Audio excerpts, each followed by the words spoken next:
Coach, bonjour. Bonjour. Première question sur cette reprise réathlétisation. Ça se passe comment quand on récupère des joueurs comme ça, le programme hebdomadaire jusqu'au premier match amical? Bon, là, il y a une grosse masse de travail. Il y a beaucoup de durée, mais très peu d'intensité. Donc c'est du long, mais lent, on va dire.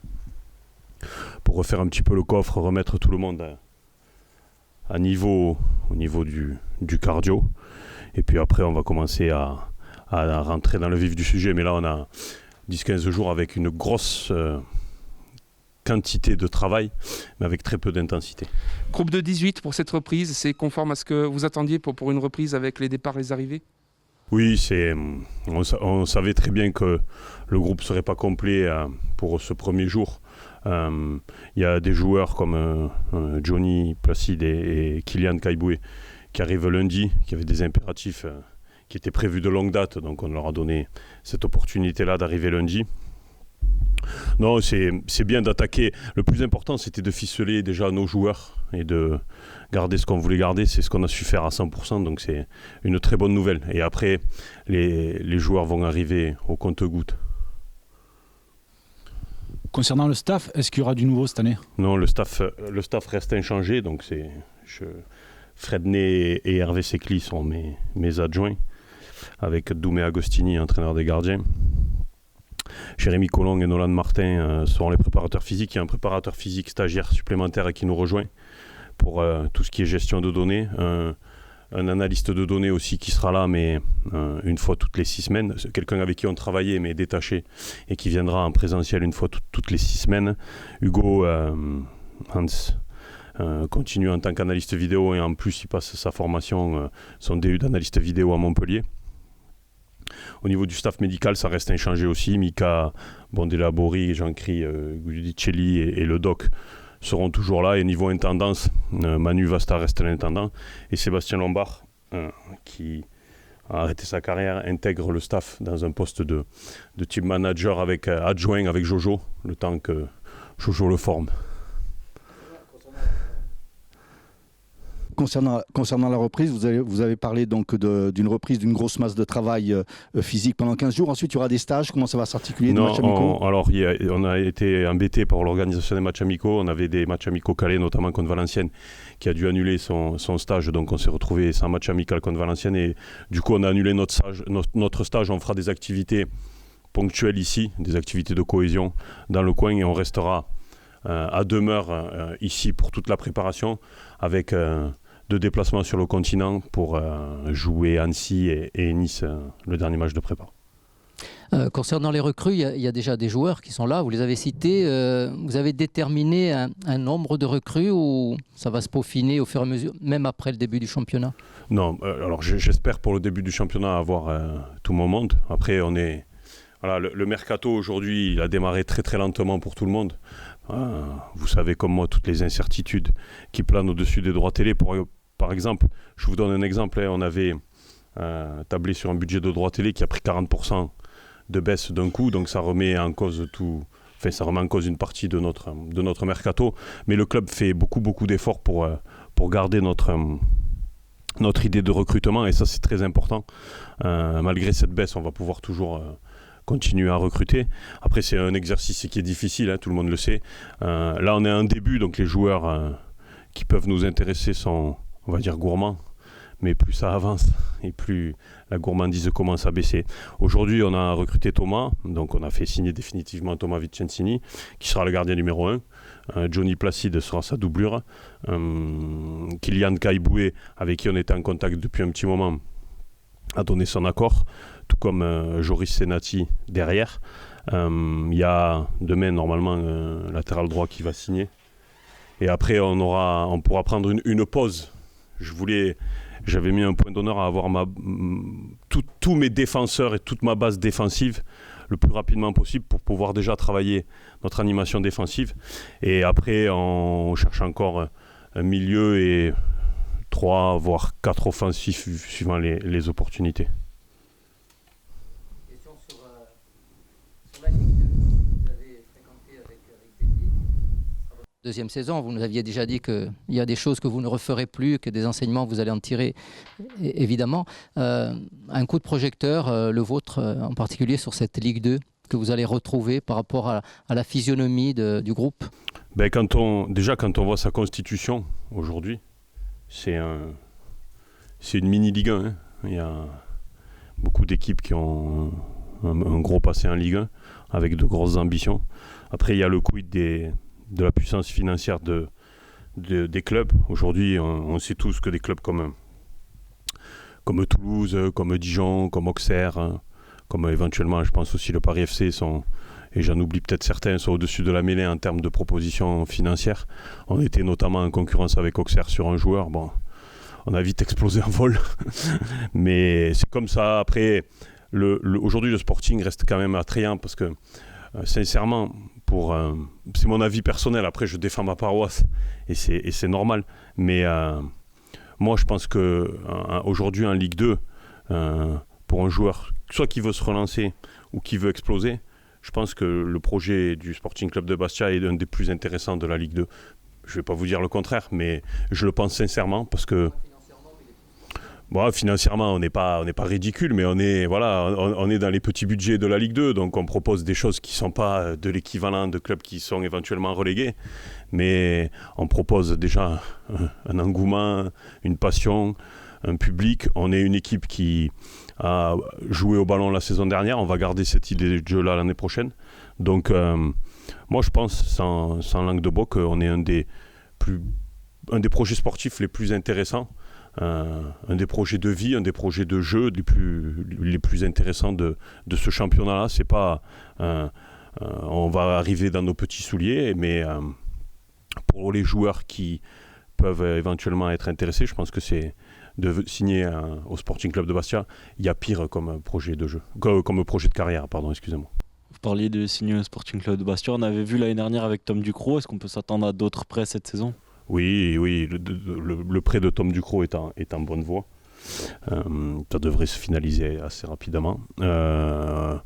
Les prêts, si vous voulez, les opportunités, elles arrivent assez tard. Il faut laisser les effectifs de Ligue 2 et de Ligue 1 reprendre et laisser une dizaine de jours derrière. Et puis après, les coachs en place font généralement leur choix dans les effectifs qui sont pléthoriques. Et compte tenu de la situation et de la situation financière actuelle, voilà, il faut être patient. Ce mercato, ça va être le mercato de la patience, parce que je suis sûr qu'on aura des opportunités et des super coups à faire, mais un petit peu plus tard dans ce mercato-là. Et il faut être patient, on a le temps. Aujourd'hui, sincèrement, je suis super content de ce que j'ai déjà. Bien sûr qu'il en faut plus pour bien figurer, mais ça ne me ferait pas peur d'attaquer avec le groupe que j'ai là. Vous évoquiez les postes où vous voulez vous renforcer. Il y en a bien entendu un qui fait parler dans tous les clubs, c'est celui d'attaquant, de numéro 9. Quel est le profil que vous recherchez ? Dans quelles conditions ? C'est-à-dire en prêt ou vraiment un joueur acheté ? Et puis, est-ce que vous espérez l'avoir avant le début du championnat ? Parce qu'on sait que c'est un poste extrêmement important. J'espère l'avoir avant le début du championnat. Après, si je ne l'ai pas avant le début du championnat, j'ai des joueurs qui ont montré qu'ils étaient capables de jouer à ce niveau-là, comme Anthony Robic et d'autres. L'attaquant, c'est toujours comment vous dire, la pierre centrale du mercato, et le nombre de buts que l'attaquant est capable de marquer, c'est toujours la pierre centrale du mercato. Aujourd'hui, on a terminé meilleure attaque du championnat national avec le 4 ou 5e meilleur buteur. Je le répète encore une fois, je préfère avoir 10 joueurs à 5 buts qu'un joueur à 50 buts. Mais je ne changerai pas, quoi. Voilà. Mais que ça plaise ou que ça ne plaise pas, je préfère avoir 10 joueurs à 5 buts qu'un joueur à 50 buts. C'est ma vision des choses, c'est notre vision des choses au staff. Donc c'est... Voilà, mais j'aime bien les attaquants de profil déménageur, on va dire. Je suis plus... un attaquant qui pèse sur les défenses, qui fait beaucoup de travail pour ses coéquipiers,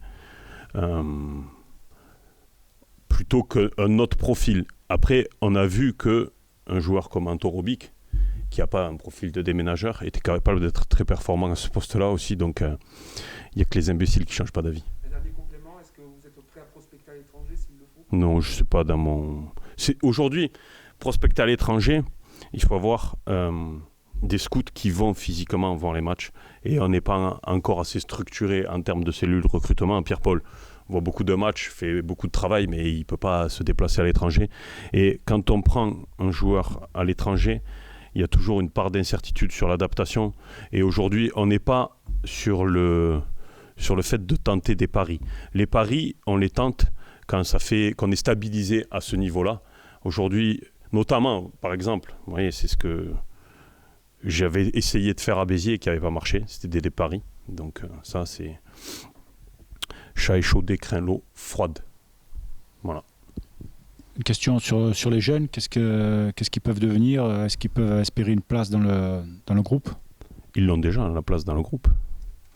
Et non, je les attendais, je vous l'avais dit au tournant pour ce dernier match de la saison. Ils ont répondu.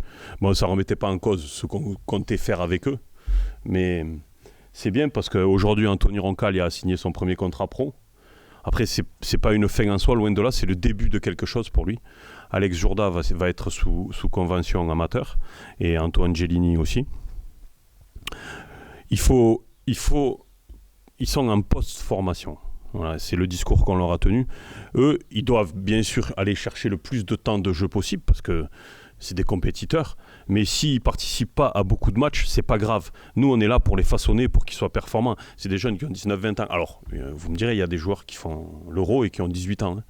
Mais on ne les a pas encore chez nous. Nous, on est en train de les façonner pour que ça devienne des joueurs corses, formés au club, dans le plus rapidement possible. Mais on n'est pas pressé. Voilà. Et ils le savent. Et je suis très content qu'ils soient avec nous parce qu'avant d'être des bons joueurs, c'est surtout des garçons très travailleurs, très bien élevés, qui ont... Par exemple, la saison de Tom Ducrot, il se la doit à lui-même, mais l'intégration qu'il a pu bénéficier grâce à Anto Roncaglia et Alex Jourda et Anto Angelini, y est pour beaucoup aussi parce qu'ils l'ont pris avec lui et il s'est super bien intégré et aujourd'hui il a fait une super saison. Donc c'est grâce à lui, bien sûr, à 95%, mais il y a 5% pour les jeunes qui ont bien parti. Après ils sont là pour être performants sur le terrain, ils sont pas là pour faire les géos et pour intégrer tout le monde. Mais c'est bien, je suis content qu'ils soient avec nous et j'espère qu'ils vont continuer leur marge de progression est très importante et j'espère qu'ils vont continuer à progresser. Ça veut dire que vous voulez les garder à demeure et qu'il n'est donc pas question de prêt, ne serait-ce que pour Anthony Roncaglia qui lui sous contrat pro il peut être prêté? On n'a pas abordé ce sujet-là, mais c'est pas d'actualité parce que après peut-être qu'on aura si on a des propositions éventuelles de prêt sur ces joueurs-là, peut-être qu'on avisera, mais c'est pas d'actualité parce que voilà, pour l'instant, ils sont avec nous et on est très content qu'ils soient avec nous. Il n'y a pas de raison de les prêter, sauf opportunité. Vous avez retrouvé le groupe ce matin. Quel était le premier message que vous leur avez passé, transmis? J'ai pas trop parlé parce que il n'y a pas tout le monde. Donc, je suis content de les revoir déjà. Les vacances ont été, les vacances. La période sans entraînement a été bénéfique pour tout le monde. Elle nous a permis de nous ressourcer. On est content de reprendre. Je suis content de les revoir parce que ça rappelle des souvenirs aussi. On a vécu des bons moments. Je leur ai dit qu'il fallait maintenant se mettre au travail et qu'on change de statut. C'était des joueurs... pour la majorité des joueurs amateurs qui avaient un fonctionnement professionnel. Maintenant, c'est des professionnels qui doivent être encore plus professionnels que ce qu'ils étaient. Ça a été en gros mon discours. Après, on aura le temps d'aborder la vie en communauté. Mais ça, je ne me fais pas de soucis parce qu'une grande majorité du groupe est là, avec Seb Lombard qui va chapeauter un petit peu tout ça. Donc c'est très bien. Et je sais que les joueurs qu'on a fait signer et les joueurs qui vont arriver, on met un point d'honneur à ce que l'état d'esprit soit là. Il paraît tellement coulé de source qu'on l'aurait presque oublié. Quel est l'objectif de cette saison? Le même que la saison dernière. D'avoir 40 points le plus rapidement possible. C'est de se maintenir. Je pense qu'il faut se préparer à ce que le bateau tangue plus que ce qu'il a tangué jusqu'à présent. Mais on est prêt à ça. On a vécu des super moments. Mais ces super moments qu'on a vécus, ils doivent nous servir à être prêts quand le bateau tanguera un petit peu. Après, à nous d'être... Voilà, il faut qu'on reste dans la continuité, dans la dynamique de ce qu'on a fait sur la saison dernière, en essayant de toujours produire du jeu, parce que le championnat national était un championnat physique. On n'avait pas forcément l'équipe la plus costaud, mais ça ne nous a pas empêché de finir meilleure attaque, meilleure défense.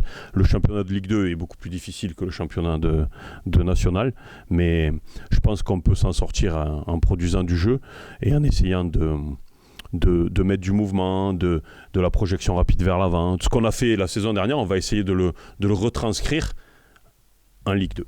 Un dernier mot, la perspective de retrouver un stade de Fouriagne avec du public doit vous faire peut-être encore plus languir qu'un bon plat de langouste du Cap Corse. Je vais vous dire, maintenant j'attends.